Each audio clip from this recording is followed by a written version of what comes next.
Hello बच्चों, आज हम गद्यखंड के अंतर्गत एक नए अध्याय की शुरुआत करते हैं और अध्याय का नाम है जयप्रकाश भारती। तो आइए बच्चों, जयप्रकाश भारती के विषय में संक्षिप्त जानकारी प्राप्त करते हैं।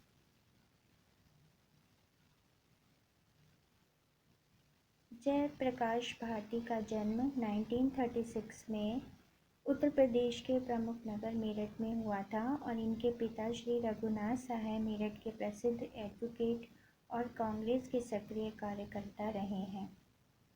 संपादन के क्षेत्र में इनकी विशेष रुचि रही है और इन्होंने संपादन कला विशारद की उपाधि प्राप्त करके मेरठ से प्रकाशित दैनिक प्रभात तथा दिल्ली से प्रकाशित नव भारत टाइम्स में पत्रकारिता का व्यवहारिक प्रशिक्षण प्राप्त किया। इन्होंने प्रख्यात बाल पत्रिका नंदन के संपादक पद को नवंबर 2004 तक सुशोभित करते हुए 31 वर्षों तक इस पत्रिका का संपादन किया। 69 वर्ष की आयु में 5 फरवरी 2005 को इनका देहावसान हो गया। आपकी प्रमुख कृतियाँ हिमालय की पुकार, अनंत आकाश, अथाह सागर, विज्ञान की विभूतियाँ, देश हमारा, चलो चांद पर चलें, सरदार भगत सिंह, बर्फ की गुड़िया, दुनिया रंग बिरंगी आदि। और संपादित पत्रिकाएं हैं साप्ताहिक हिंदुस्तान में सह संपादक रहे हैं एवं नंदन बाल पत्रिका की है। साहित्य में स्थान इनका विशेष रहा है। बालोपयोगी साहित्य के प्रणेता, वैज्ञानिक लेखों के साहित्यिक शैली में प्रस्तुतिकरण एवं पत्रकारिता के क्षेत्र में जयप्रकाश भारती का महत्वपूर्ण स्थान रहा है।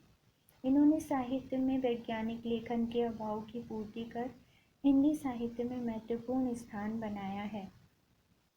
तो आइए बच्चों, जयप्रकाश भारती द्वारा लिखित पानी में चंदा और चांद पर आदमी चैप्टर को समझते हैं। दुनिया के सभी भागों में स्त्री, पुरुष और बच्चे रेडियो से कान सटाए बैठे थे। जिनके पास टेलीविजन थे वे उसके पर्दे पर आंख गड़ाए थे। मानवता के संपूर्ण इतिहास की सर्वाधिक रोमांचक घटना के एक एक क्षण के वे भागीदार बन रहे थे। उत्सुकता और कौतूहल के कारण अपने अस्तित्व से ही बिल्कुल बेखबर हो गए थे। उत्सुकता और कौतूहल के कारण वो अपने अस्तित्व से बिल्कुल बेखबर हो गए थे। क्यों? क्योंकि मानवता के संपूर्ण इतिहास की सर्वाधिक रोमांचक घटना का वो एक एक क्षण के भागीदार बनना चाहते थे। और जिनके पास रेडियो था वो रेडियो से उस क्षण को देखना चाहते थे, सुनना चाहते थे। और जिनके पास टेलीविज़न था वो टेलीविज़न के पर्दे पर आँख गड़ाकर ये देखना चाहते थे कि आगे क्या होने वाला है, कैसे हमारे देश से चंद्रमा के लिए प्रस्थान करने वाले हैं। युग युग से किस देश और जाति ने चंद्रमा तक पहुंचने के सपने नहीं सजोए होंगे कि सदियों से मानव ये जानना चाहता था, देश और जाति के लोग ये जानना चाहते थे कि चंद्रमा तक कैसे पहुंचा जाए। आज वो दिन आया है, वो क्षण आया है। आज इस धरा के दो मानव, आज इस पृथ्वी के दो मानव उस सपने को साकार करने के लिए, उस सपने को सच कर दिखाने के लिए कृत संकल्प है, दृढ़ संकल्प है कि हम चंद्रमा तक पहुंचने वाले हैं। सोमवार 21 जुलाई 1969 को बहुत सवेरे ईगल नामक चंद्रयान नील आर्मस्ट्रांग और एडविन एल्ड्रिन को लेकर चंद्र तल पर उतर गया। चंद्रयान धूल उड़ाता हुआ चंद्रमा के जल विहीन शांति सागर में उतरा। भारतीय समय के अनुसार 1:47 पर किसी अन्य ग्रह पर मानव पहली बार पहुंचा। वो दिन पहली बार चंद्रमा पर पहुंचने का दिन था 21 जुलाई सन 1969, जब ईगल नामक चंद्रयान में दो मानव नील आर्मस्ट्रांग और एडविन एल्ड्रिन चंद्र तल पर पहुंचे। असीम अंतरिक्ष को चीरते हुए पृथ्वी से 4 लाख किलोमीटर दूर चंद्रमा पर पहुंचने में मानव को 102 घंटे 45 मिनट और 42 सेकंड का समय लगा था। अपोलो 11 को कैप कैनेडी ने बुधवार 16 जुलाई 1969 को छोड़ा गया था।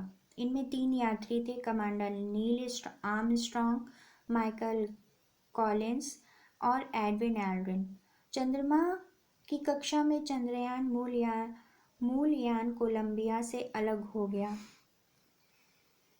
और फिर चंद्र तल पर उतर गया। उस समय माइकल कॉलिंस मूल यान में 96 किलोमीटर की ऊंचाई पर निरंतर चंद्रमा की परिक्रमा कर रहे थे। नील आर्मस्ट्रॉन्ग ने चंद्र तल से पृथ्वी का वर्णन करते हुए कहा कि यह बहुत बड़ी, चमकीली और सुंदर, ब्राइट एंड ब्यूटीफुल दिखाई दे रही है। नील आर्मस्ट्रॉन्ग ने जब चंद्र तल से पृथ्वी को देखा तो वो बहुत ही सुंदर लग रही थी और वो बहुत बड़ी, चमकीली और सुंदर प्रतीत हो रही थी। एल्ड्रिन ने भाव विभोर होकर कहा, सुंदर दृश्य है, सब कुछ सुंदर है। उसने कहा कि जहां हम उतरे हैं उससे कुछ ही दूरी पर हमने बैंगनी रंग की चट्टान देखी है। चंद्रमा की मिट्टी को और चट्टानें सूर्य की रोशनी में चमक रही हैं और यह एक भव्य एकांत स्थान है, क्योंकि चंद्रमा पर कुछ भी नहीं था। वहाँ पर से पहाड़ और बर्फीली वादियाँ थी, वहाँ पे और कुछ नहीं था। ये लोग पहली बार मानव ने चंद्रमा पर कदम रखा था। चंद्रयान ठीक स्थिति में था। यह निरीक्षण करके, कुछ खा पीकर और सुस्ता लेने के बाद नील आर्मस्ट्रॉन्ग चंद्रमा से बाहर निकले। चंद्रयान की सीढ़ियों से धीरे धीरे वह नीचे उतरे। उन्होंने अपना बायां पांव चंद्र तल पर रखा, जबकि दायां पांव चंद्रयान पर ही रखा। इसी बीच आर्मस्ट्रॉन्ग दोनों हाथ से चंद्रयान को अच्छी तरह पकड़े रहे। उन्हें यह तय कर लेना था कि वैज्ञानिक चंद्र तल को जैसा समझते रहे हैं वह उससे एकदम भिन्न तो नहीं है। आश्वस्त होने के बाद वह यान के आसपास ही कुछ कदम चले। चंद्र तल पर पांव रखते ही उन्होंने कहा, नील आर्मस्ट्रॉन्ग और एडविन एल्ड्रिन, ये दोनों लोग चंद्रमा के पृथ्वी पर पहुंच गए थे, चंद्रमा की सतह पर पहुंच गए थे और वहां पर इन्होंने कुछ देर खाया पिया और निरीक्षण करके सुस्ता लेने के बाद नील आर्मस्ट्रॉन्ग चंद्रयान से बाहर निकले। और जैसा कि वहाँ पर पहली बार वो पहुँचे थे तो थोड़ा मन में डर रहता है जब हम कहीं नई जगह पे जा रहे होते हैं। तो उन्होंने सीढ़ियों पे धीरे धीरे पाँव नीचे रखे और उन्होंने अपना बायां पाँव चंद्र तल पर रखा और दायां पाँव चंद्रयान पर ही रखा और बहुत कस के उन्होंने अपने दोनों हाथ से चंद्रयान को उन्होंने पकड़ा हुआ था, क्योंकि वो किसी भी अनहोनी से बचना चाहते थे। क्यों? और ये वो तय कर लेना चाहते थे कि चंद्र तल पर या चंद्र तल पर सब कुछ सामान्य है। आश्वस्त होने के बाद जब उन्हें लगा कि वो सब कुछ ठीक ठाक है तो वह चंद्रयान के आसपास कुछ ही कदम चले। धीरे धीरे चंद्र तल पर पांव रखते ही उन्होंने कहा कि यद्यपि यह मानव का छोटा कदम है, लेकिन मानवता के लिए ये बहुत ऊंची छलांग है। और ये सही बात भी है कि जिस चंद्रमा के लिए लोग सिर्फ सपने देख रहे थे वहां पहुंचने के लिए, आज मानव उस धरती पर अपने कदम जमाए हुए था। तो यह भले ही छोटा कदम था, लेकिन एक बहुत ऊंची छलांग थी पृथ्वी से चंद्रमा तक पहुंचने की। अभी तक एल्ड्रिन भले ही भीतर बैठे थे, लेकिन वह निष्क्रिय नहीं था। उसने मूवी कैमरे से आर्मस्ट्रॉन्ग के चित्र लेने शुरू कर दिए थे।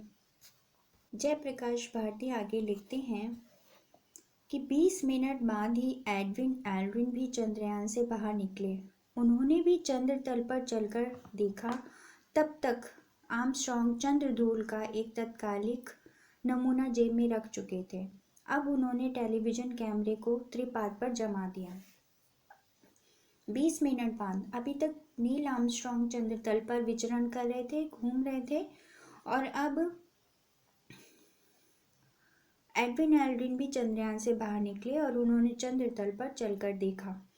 तब तक आर्मस्ट्रॉन्ग चंद्रधूल को एक तत्कालिक नमूना, मतलब वहाँ की मिट्टी का, चंद्रधूल मतलब चंद्रमा की मिट्टी का, चंद्रमा की धूल का जो वहाँ पे मिट्टी हो थी उसका नमूना एक उन्होंने अपनी जेब में रख लिया था। और अब उन्होंने टेलीविज़न को के कैमरे के पाव को वहाँ पर जमा दिए थे। ये दोनों की वहाँ पर सिर्फ पहुँचना ही नहीं था, वहाँ पर बहुत सारे काम उनको करने थे।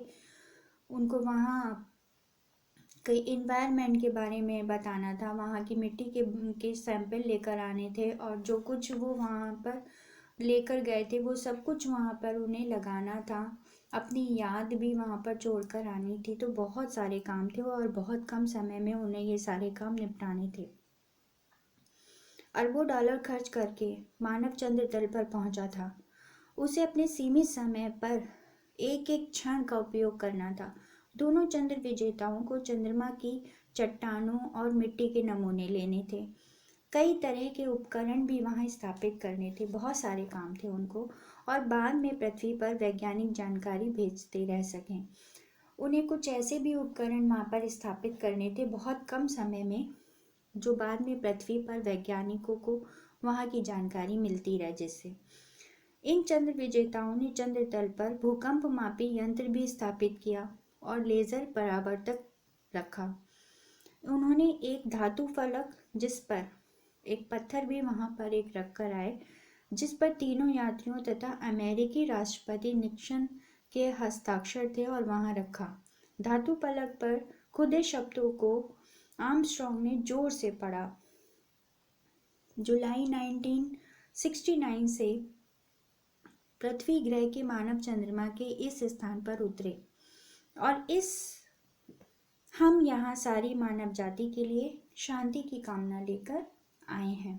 बहुत ही सुंदर वाक्य उन्होंने लिखकर वहाँ पे छोड़े थे।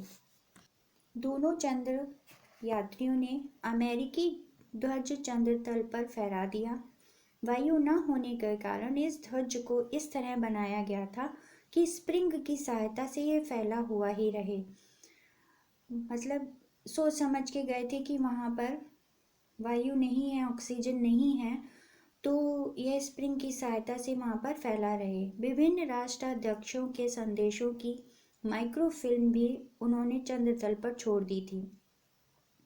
2 रूसी अंतरिक्ष यात्रियों यूरी गागरिन और M.K. मोरोव को मरणोपरांत दिए पदक, और 3 अमेरिकी अंतरिक्ष यात्रियों ग्रिस, व्हाइट एंड शेफी को दिए गए पदकों की अनुकृतियां भी उन्होंने वहां रखी।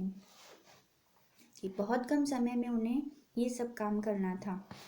मानव को चंद्रमा पर उतारने का यह सर्वप्रथम प्रयास होते हुए भी असाधारण रूप से सफल रहा। मानव का चंद्रमा पर उतरने के लिए यह सर्वप्रथम तो प्रयास था। जब से मानव ने चंद्रमा को देखा है, उसके बारे में तरह तरह की कल्पनाएं उसके मन में रही हैं।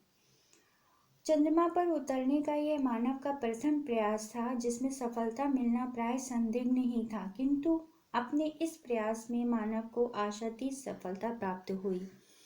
यद्यपि हर क्षण हर पग पर खतरे थे, यद्यपि कि वहां पर कुछ भी हो सकता था, खतरे भी बहुत थे। चंद्र तल पर मानव के पांव के निशान उसके द्वारा वैज्ञानिक और तकनीकी क्षेत्र में भी की गई असाधारण प्रगति के प्रतीक थे। इस अभियान में हर पल हर पग पर अत्यधिक खतरे थे, फिर भी मानव ने उन खतरों को कोई चिंता नहीं की और चंद्रमा को विजित करने के लिए, उसे जीतने के लिए अपने पग को आगे बढ़ाता ही चला गया। और अंततः जिस क्षण डगमग करते पग मानव के पग उस धूसरित अनछुई सतह पर पड़े, तो चंद्रमा के विजित करने पर उसके अपने पग आगे बढ़ाता ही चला गया। अंततः उसने चंद्रमा के तल पर अपने पैरों के निशान बनाए ही दिए।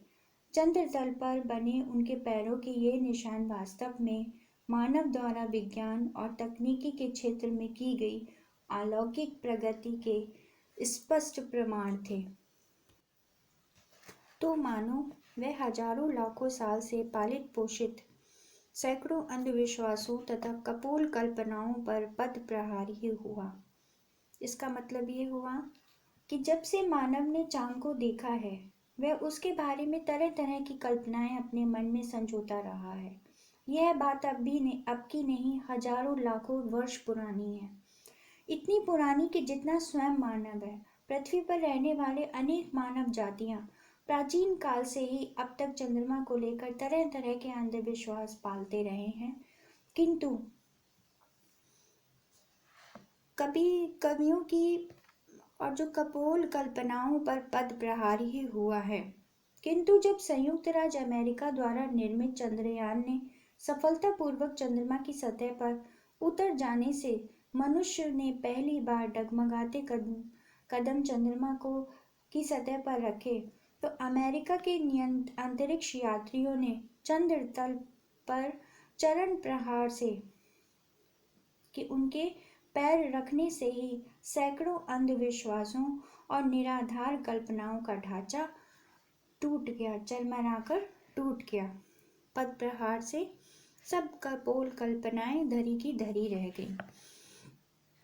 कवियों की कल्पना के सलोने चांद को वैज्ञानिकों ने बदसूरत और जीवनहीन करार दे दिया। भला अब चंद्रमुखी कहलाना किसे रुचिकर लगेगा? तो कविगण अपने काव्य में चंद्रमा के संबंध में सुंदर सुंदर कल्पना और चित्रित करते रहे हैं।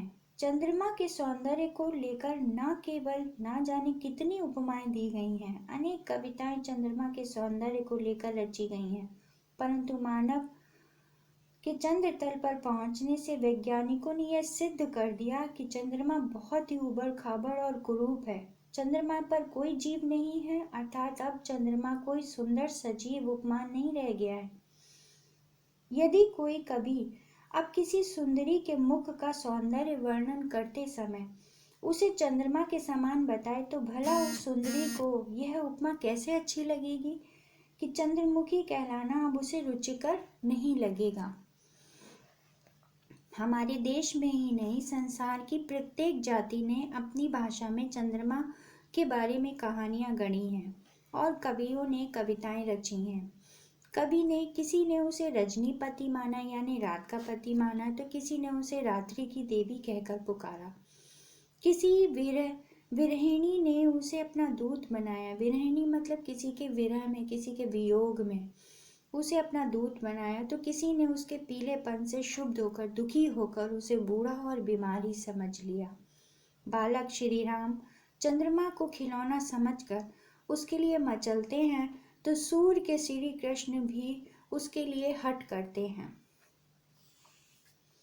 कि चंद्रमा से संबंधित अंधविश्वास और कल्पनाएं हमारे देश में ही नहीं प्रचलित हुई हैं, बल्कि संसार की प्रत्येक देश जाति ने उससे संबंधित विभिन्न प्रकार की कहानियों की रचना की है। कवियों द्वारा उपमा देने के लिए यह सर्वाधिक उपयुक्त वस्तु रहा है। इसीलिए प्रकृति के उपादानों में चंद्रमा ही एक अकेला ऐसा उपादान था जिसकी कविता में सर्वाधिक वर्णन किया गया है। और कवियों ने तो श्री राम चंद्रमा को खिलौना समझकर उसके लिए मचल जाते हैं, और सूर्य के श्री कृष्ण उसके लिए हट करते हैं कि मुझे तो यही चंद्रमा चाहिए। राम और कृष्ण जैसे श्रेष्ठ पुरुषों को भी अपने बाल्यकाल में इस चंद्रमा ने अपनी ओर आकर्षित किया और उन्होंने इसको खिलौने के रूप में लेने की हट कर ली। अब बेचारी कौशल्या और यशोदा क्या करती? बालक को शांत करने के लिए एक ही उपाय था कि चंद्रमा की छवि को पानी में दिखा देना।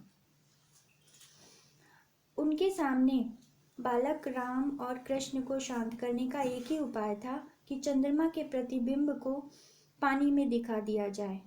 अब उसे यह ज्ञात नहीं था कि एक दिन वास्तव में किसी को चंद्रमा दिया जाना अर्थात उसके पास पहुंचना संभव हो सकेगा।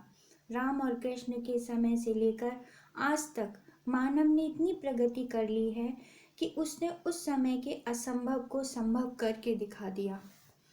और इस लंबी विकास यात्रा, लेकिन मानव की प्रगति का चक्र कितना घूम गया है कि इस लंबी विकास यात्रा को श्रीमती महादेवी वर्मा ने एक ही वाक्य में बांध दिया कि पहले पानी में चंदा को उतारा जाता था और आज चांद पर मानव पहुंच गया है। सही बात है कि पहले हम अपने दिल बहलाने के लिए पानी में चंदा को उतार लिया करते थे, उसके प्रतिबिंब को देखकर ही मन बहला लिया करते थे, लेकिन आज चंद्रमा पर मानव पहुंच गया है। मानव जाति ने अपने पांव रख दिए हैं। मानव मन सदा से ही अज्ञात के रहस्यों को खोलने और जानने समझने का उत्सुक रहा है। ये मानव की एक विशेषता रही है कि उसने जो भी अनसुलझे पहलू हैं उन्हें सुलझाने का हमेशा उत्सुकता उसके अंदर बनी रही है। जहाँ तक वह नहीं पहुँच सकता था वहाँ वह कल्पना के पंखों पर उड़कर पहुँचा। उसकी अनगढ़ और अविश्वसनीय कथाएं उसे सत्य के निकट पहुंचने के लिए प्रेरणा शक्ति का काम करती रही हैं। अंतरिक्ष युग का सूत्रपात 4 अक्टूबर 1957 को हुआ था, जब सोवियत रूस ने अपना पहला स्पुतनिक छोड़ा। प्रथम अंतरिक्ष यात्री बनने का गौरव यूरी गागरिन को प्राप्त हुआ। अंतरिक्ष युग के आरंभ के ठीक 11 वर्ष 9 मास और 17 दिन बाद चंद्र तल पर मानव उतर गया। नील आर्मस्ट्रॉन्ग और एडविन एल्ड्रिन ने चंद्र तल पर 21 घंटे 36 मिनट बिताए, यानी 21 आवर्स एंड 36 मिनट्स बिताए। चंद्र तल पर इन दोनों यात्रियों ने पाँव के ऐसे निशान छोड़े थे जैसे किसी हल चलाए खेत पर पड़ जाते हैं। उन्होंने लाखों डॉलर का सामान भी वहीं छोड़ दिया था। दोनों चंद्र विजेताओं ने ऊपरी भाग में उड़ान भरकर चंद्र कक्ष में परिक्रमा करते हुए मूल यान से अपने यान को जोड़ा और फिर वे दोनों यात्री अपने साथ माइकल कॉलिंस से आ मिले। अब चंद्रयान को अलग कर दिया गया और उसे कक्ष में ही छोड़ दिया गया। इंजन दाग कर यात्री वापसी के लिए पृथ्वी के मार्ग पर बढ़ चले। वे यात्री प्रशांत महासागर में उतरे। इन यात्रियों को सीधे चंद्र प्रयोगशाला में लाया गया और कई सप्ताह तक किसी से मिलने जुलने नहीं दिया गया था। उनके अनुभव रिकॉर्ड किए गए। वैज्ञानिकों को यह भी जांच करनी थी कि ये यात्री ऐसे कीटाणु तो अपने साथ नहीं लाए हैं जो मानव जाति के लिए घातक हों। तो आपने देखा कि 21 घंटे 36 मिनट उन्होंने चंद्र तल पर बिताए और उन्होंने वहाँ पर बहुत सारे काम किए, वहाँ की सारे सैंपल्स इकट्ठे करके लाए और बहुत सारे जो उपकरण थे वो वहाँ पे उन्होंने स्थापित किए, अपनी याद छोड़ी। बहुत से धातु जो पट्टियाँ थी वो वहाँ पर रख कर आए और वहाँ पर फिर उसके बाद प्रयोगशाला में उन्हें किसी से मिलने जुलने नहीं दिया गया। उनके अनुभवों को रिकॉर्ड किया गया और वैज्ञानिक उनके पूरे शरीर की जांच कर रहे थे कि कहीं उनके साथ में कोई ऐसे कीटाणु तो नहीं आ गए हैं जो हम मानव जाति के लिए घातक हों। तो उनको प्रयोगशाला में ही रहने दिया गया। इन यात्रियों द्वारा लाई गई धूल और चंद्र चट्टानों के नमूनों को अनुसंधान और प्रयोग करने के लिए विभिन्न देशों के विशेषज्ञों को सौंप दिया गया कि जो ये नील आर्मस्ट्रॉन्ग और एडविन एल्ड्रिन चंद्र धूल और चंद्र चट्टानों के नमूने लाए थे, उन्हें प्रयोग करने के लिए विभिन्न देशों के विशेषज्ञों को सौंप दिया गया। अपोलो 11 की सफलता के बाद अमेरिका ने अपोलो 12 में भी 3 यात्रियों को चंद्र तल पर खोज करने के लिए भेजा। इसके बाद अपोलो 13 की यात्रा दुर्घटनावश बीच में ही स्थगित करनी पड़ी। अभी तक चंद्रमा के लिए अनेक उड़ानें होंगी। दूसरे ग्रहों के लिए मानव रहित यान छोड़े जा रहे हैं। अंतरिक्ष में परिक्रमा करने वाला स्टेशन स्थापित करने की दिशा में तेजी से प्रयत्न किए जा रहे हैं। ऐसा स्टेशन बन जाने पर ब्रह्मांड के रहस्यों की पर्दे खोजने में काफी सफलता मिलेगी। अंतरिक्ष में परिक्रमा करने वाला स्टेशन स्थापित किया जाने की कोशिश की जा रही है बहुत तेजी से, और ऐसा स्टेशन जब बन जाएगा तो हमें जो ऊपर ब्रह्मांड है उसके जो बहुत सारे रहस्य हैं जिन्हें अभी मानव नहीं जानता है, उनको भी खोजने में सफलता मिलने लगेगी, सहायता मिलने लगेगी। आखिरी लाइन जयप्रकाश भारती जी ने बहुत गहरी कही है, ध्यान से सुनिए कि यह पृथ्वी मानव के लिए पालने के समान है कि क्योंकि ये पालने के समान इसलिए कहा है क्योंकि बच्चा जब छोटा होता है तो पालने में लिटाया जाता है, लेकिन जब जैसे जैसे वो बड़ा होता जाता है उसको चलने की आदत हो जाती है, वो करवट बदलने लगता है और घुटनों के बल चलने लगता है, तो वो पालने में नहीं रुकता। तो इसी तरह यह पृथ्वी पालने के समान है कि पृथ्वी पर तो उसने सब कुछ लगभग जान ही लिया है, लेकिन जो ब्रह्मांड है ऊपर सूरज चांद मंगल ये जितने भी ग्रह हैं उनमें क्या है ये सब उत्सुकता उसको जानने की हमेशा बनी रहेगी, और वह हमेशा हमेशा के लिए इसकी परिधि से बंधा हुआ नहीं रह सकता। अज्ञात की खोज में वह कहाँ तक पहुँचेगा कौन कह सकता, और इसी अज्ञात अपनी जिज्ञासा को शांत करने के लिए वह कहाँ कहाँ पहुँच सकता है। अभी चंद्रमा पे पहुँचा है, फिर मंगल पर भी पहुँच जाएगा और वहाँ पर भी अपने पैर जमा लेगा। तो जिज्ञासा कभी शांत नहीं होती है। तो इस प्रकार बच्चों, जयप्रकाश भारती द्वारा लिखित पानी में चंदा और चांद पर आदमी चैप्टर यहीं पे समाप्त होता है। गुड बाय बच्चों।